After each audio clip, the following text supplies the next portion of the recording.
Hello, good evening. Today we will learn underwriting of shares and debentures. This is an accounting concept. So today we will learn what is underwriting of shares and debenture and who is underwriting, what are the accounting entries for these general entries, and how we calculate underwriters liability. Today we will deal with this concept. So why this concept is this in accounting? So look, there in market we company raises funds. Company raises funds through shares debenture by issuing. Okay, by issuing shares and debenture, company raises funds. Okay, so what is the role of underwriter in this? Look, if it is a risk whether the public will subscribe its shares or not. So underwriting is to cover this risk. Okay, so someone takes the responsibility of the shares. So this underwriting concept is very important in share market because it reduces the risk. If public doesn't subscribes to its shares, then someone else who has committed to subscribe the share will be liable for those shares. Okay, so here are the underwriters. So first we will discuss what is underwriting contracts. Underwriting contracts are of two types. First, wholly underwritten, and second, partially underwritten. Wholly underwritten is one person is responsible to subscribe all the issue. So under this contract, underwriting contract, if public doesn't subscribe the shares, so one person takes the responsibility to subscribe all the issues. Okay, and second is partially underwritten. So when some part of the issue is considered to be underwritten by the company, only a part of the share issue is to be subscribed by the underwriter, and rest will be subscribed by the company, by the public. So we will discuss about what is firm underwriting. Firm underwriting is nothing, it's just a commitment. Okay, firm underwriting is just a commitment, a definite commitment to take up a specified number of shares, irrespective of the number of shares subscribed by the public. So firm underwriting is just a easy concept. It is where a underwriter he who is responsible uh, to take up the shares. So underwriter makes the commitment. Underwriter makes the commitment to take up the specified number of shares irrespective of shares subscribed by the public. So now we will deal with underwriting commission. Okay, we have hired underwriters. Now we have to give them something for what they are subscribing these shares. We have to pay something in return. So what we give in return to underwriters? It's commission. Okay, so we give, the company gives underwriter its commission. Okay, but there is one thing, no commission will be paid by the company if this underwriting is done by promoters of the company, employees of the company, directors of the company, or business associates of the company. So company will not pay any commission to promoters, employees, directors, and business associates. So now commission is payable on the whole issue underwritten.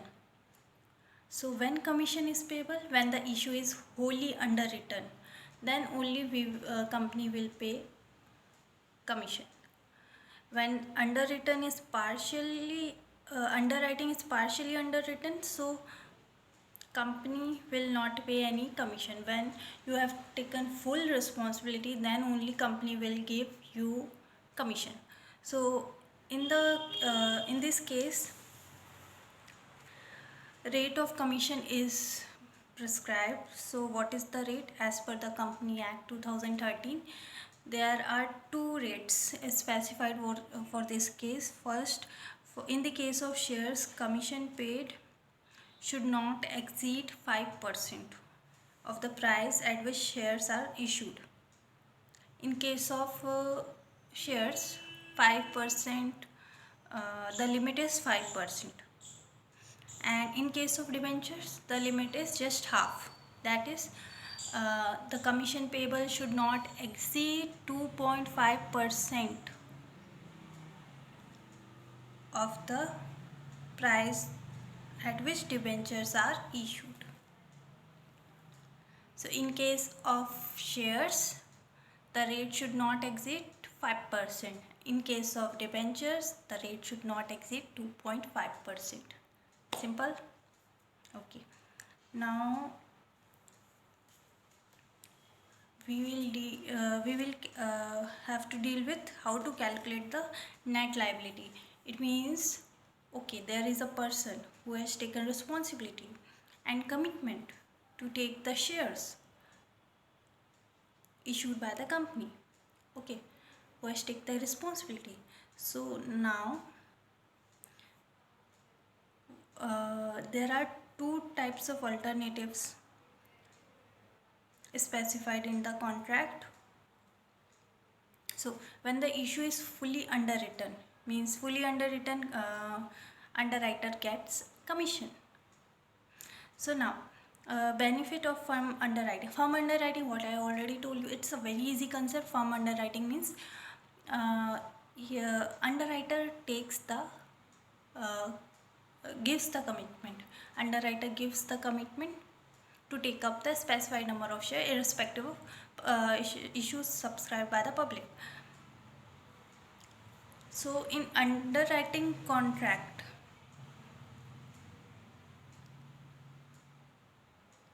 there are two alternatives. Benefit of firm underwriting is not given to individual underwriter, or benefit of the firm underwriting is given to individual underwriter. So what the hell is this benefit of firm underwriting? Benefit of firm underwriting is the exemption from its commitment. Simple.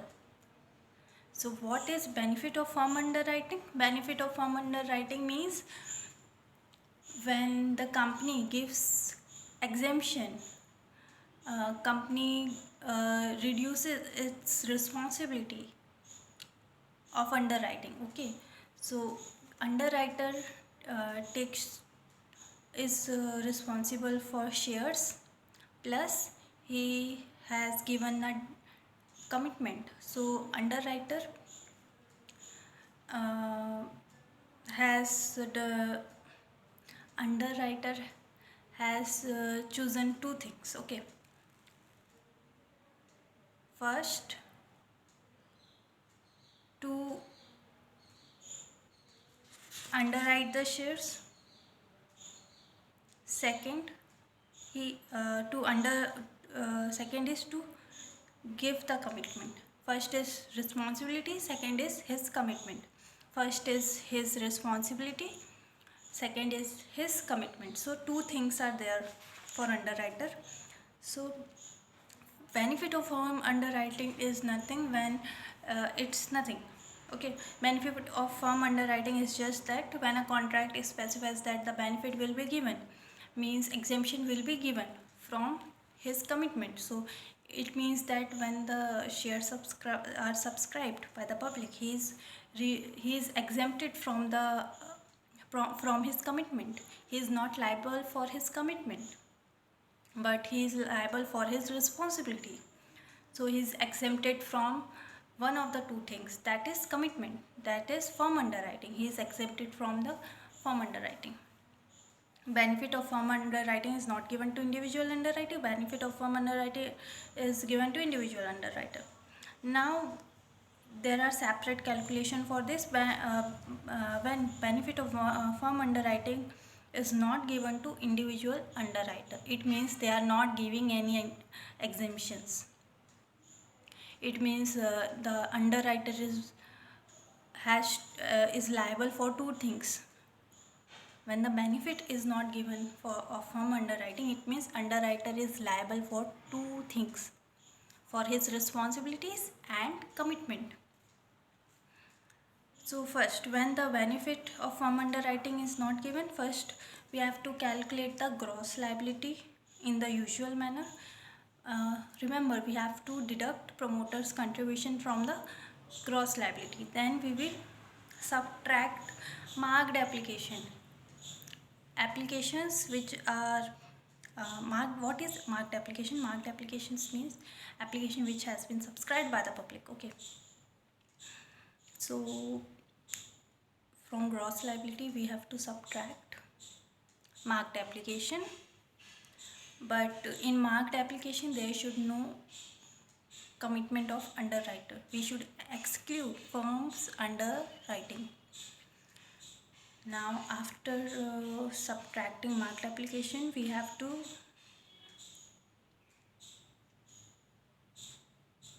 determine unmarked application. How we calculate unmarked application?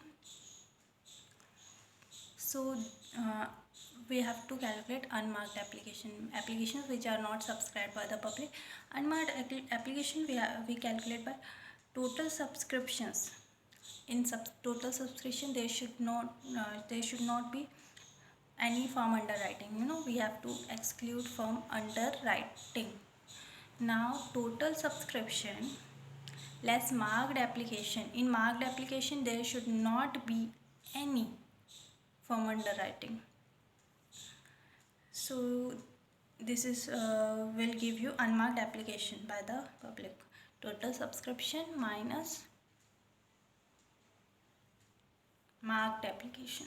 Total subscription minus marked applications will give you unmarked applications. Simple. Now add applications under firm underwriting. It will give you total unmarked application. First we got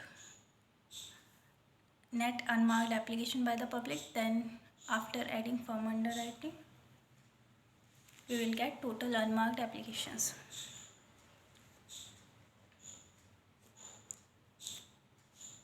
Now we got this total number of unmarked application. Now what we'll have to do, we have to divide in the ratio of gross liability.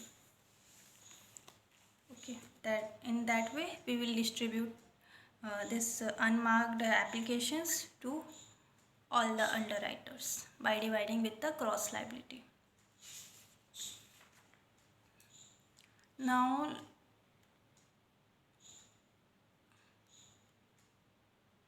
at last we have to add firm underwriting with the net liability, which will represent total liability. And the last concept is benefit of firm underwriting is given. Wow, benefit is given. It means in contract they are specifying that they will give you benefit, they will give you exemption, of firm underwriting to individual underwriter. It means you are freed from the liability of your commitment, but you are still liable for your responsibility. Benefit of firm underwriting means you are freed from your firm underwriting. You are freed from your commitment, but you are still liable for your responsibilities. How will calculate net liability of the underwriters? Same, just minute differences are there. First we have to calculate gross liability, then we will subtract marked applications like before. In marked application there should not be any commitment of the underwriters, that means excluding firm underwriting. Then we will determine unmarked application. How will calculate unmarked applications? Unmarked application means total subscription as usual, excluding firm underwriting, less marked application excluding firm underwriting. This will give you unmarked application. Then we will divide this in the ratio of gross liability. Look, we are not adding any commitment of the writers here in unmarked application. In earlier concept, when the benefit when the exemption was not given, we have had to add the firm underwriting in unmarked application. Okay, but when the benefit is given, so we don't have to add any firm underwriting in marked applications, in unmarked applications, right? Now we have to subtract firm underwriting. Next four step is we have to subtract unmarked application, and that will give you net liability. Now at last we have to add firm underwriting to get total liability. That's it. Thank you.